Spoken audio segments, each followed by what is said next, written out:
অনেক চাকরির ক্ষেত্রে দেখা যায়, যেমন ডিফেন্সের চাকরিতে নবী সাল্লাল্লাহু আলাইহি ওয়াসাল্লামের সুন্নাত দায়ী রাখার জন্য সিনিয়রের অনুমতি নিতে হয় এবং চাকরির বয়স কম তাই অনুমতি দেয় না। এই বিষয়ে যৌক্তিকতা কি?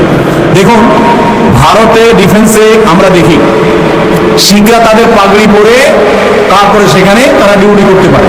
আমেরিকার মতো দেশে ধর্ম পালন করেও ডিফেন্সে চাকরি করতে পারে। আমাদের দেশে এইরকম অবস্থা তৈরি হয়েছে যে দীর্ঘদিন থেকে নিয়ে দায় রাখতে দেওয়া হতো না, মেয়েদের হিজাব করতে দেওয়া হতো না।